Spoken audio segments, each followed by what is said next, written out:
हम कन्फेशन करेंगे। जब हम कन्फेस करते हैं तो हम कबूल कर रहे होते हैं, और कबूल करना मतलब हमने मुंह से बोलना होता है। अगर आप इंग्लिश भाषा में बोलना चाहो आप इंग्लिश भाषा में बोल सकते, हिंदी भाषा में बोलना चाहो आप हिंदी भाषा में बोल सकते, अपनी भाषा में समझ के साथ बोलना चाहो तो वैसे कर सकते हैं, लेकिन हमने मुंह से बोलना बेहद ज़रूरी है। Irrespective of the difficulties in today's world and the challenges that may come my way, I remain excited about Jesus, about the Holy Spirit, about the Word of God, and about serving the Lord.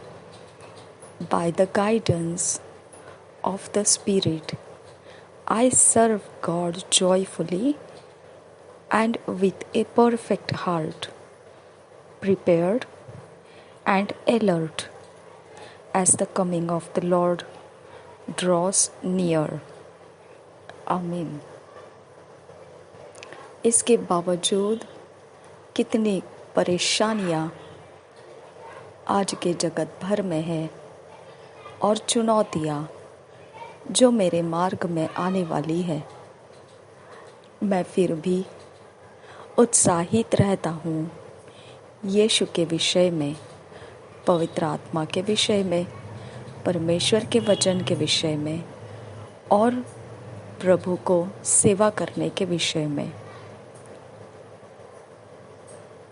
जो मार्गदर्शक पवित्र आत्मा मुझे देता है उससे आनंद से भरपूर होकर मैं परमेश्वर की सेवा करता हूँ और सिद्ध हृदय के साथ, तैयारी के साथ और चौकसी रखते हुए कि प्रभु का आगमन बहुत निकट है।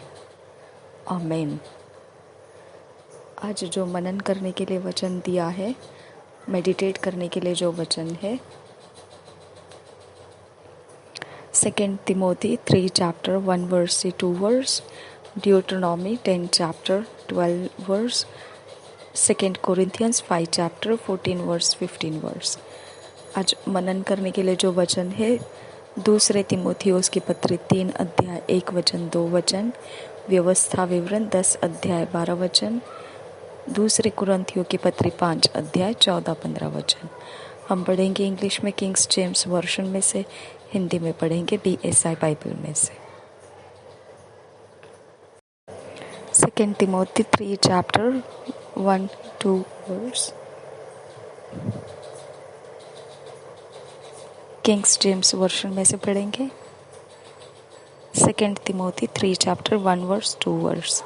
This know also that in the last days perilous times shall come, for men shall be lovers of their own selves, covetous, boasters, proud, blasphemers, disobedient to parents, unthankful, unholy।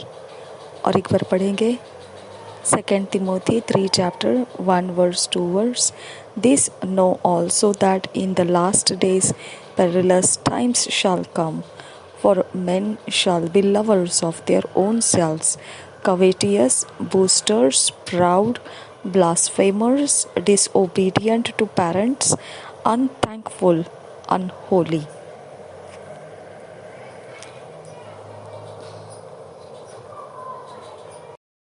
दूसरे तिमोथियुस की पत्री 3 अध्याय 1-2 वचन। पर यह स्मरण रख कि अंतिम दिनों में कठिन समय आएंगे, क्योंकि मनुष्य स्वार्थी, लोभी, डींगमार, अभिमानी, निंदक, माता पिता की आज्ञा टालने वाले, कृतघ्न, अपवित्र। और एक बार पढ़ेंगे 2 तिमोथियुस की पत्री 3 अध्याय 1-2 वचन। पर यह स्मरण रख कि अंतिम दिनों में कठिन समय आएंगे, क्योंकि मनुष्य स्वार्थी, लोभी, डींगमार, अभिमानी, निंदक, माता पिता की आज्ञा टालने वाले, कृतघ्न, अपवित्र।